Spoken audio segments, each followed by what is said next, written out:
যারা নতুন আসবে তাদের অন্তর্ভুক্তি, যারা মারা গেছে তাদের বাদ দেওয়া, সহজ কথা।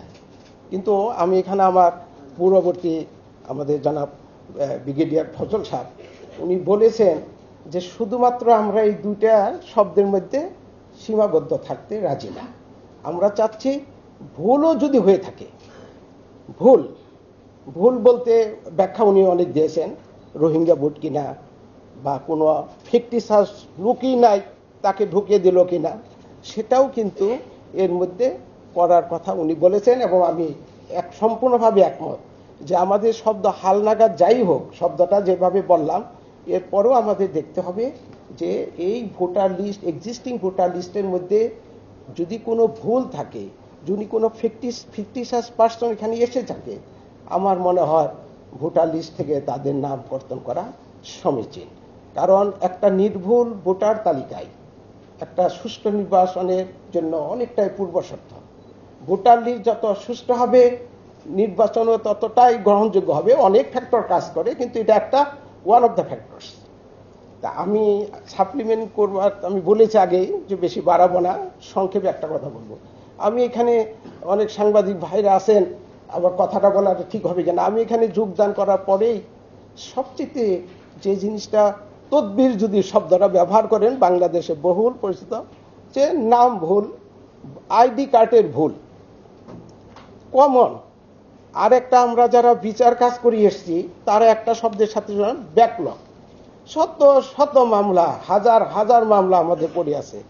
এখানেও এসে প্রথম আমি শুনলাম যে আমাদের প্রায় বহু সংখ্যক, নামটা আমি হয়তো ঠিক সঠিক বলতে পারবো না, বহু সংখ্যক মামলা বলেন, মামলার মতো যেন আমাদের যে ডিসপিউট, অর্থাৎ আপত্তি দিয়েছে বা সংশোধন করার, এনআইডি সংশোধন করার জন্য যে আমাদের কাছে আবেদন করেছে, সেই আবেদন এখনো পেন্ডিং আছে। 3,78,000 শব্দটা আমার সম্মানিত ভাই বলে ফেললেন যে 3,78,000, তাই না, অলমোস্ট 4 লক্ষ। এটা তো আমার কাছে খুব আশ্চর্যান্বিত মনে হয়েছে। আমরা তো শুধু যারা কেস করেছে তারা কেসটাই বুঝি, আর অন্য কোনো কিছু ধারণা আছে কি এটা সম্পর্কে আমার কোনো ধারণা ছিল না। কেন হয়েছে?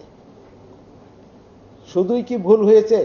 অর্থাৎ যিনি রেজিস্ট্রি করেন বা যিনি নাম যিনি প্রথম লেখেন তিনি ভুল করেছেন, যার সুপারভাইজ করার কথা তিনিও ততটা সুপারভাইজ করেন নাই, রেজিস্টারিং অফিসার, আমি আইনটা একটু দেখলাম বিধিমালাটা, তার ওভারঅল দায়িত্ব সম্ভবত তিনিও তার ওভারঅল দায়িত্বটা পালন করেন নাই, যার জন্য ভুলের সংখ্যাটা বেশি হয়েছে। কিছু ভুল থাকবেই, ইগনোরেবল একটা পার্সেন্টেজ থাকবেই, কিন্তু সেটা বেশি যখন হয়ে যায় তখন মানুষের চোখে বাজে, মানুষের কাছে সমালোচিত হয়, মানুষ আলোচনা করে, মানুষ অসুবিধায় ভোগ করে।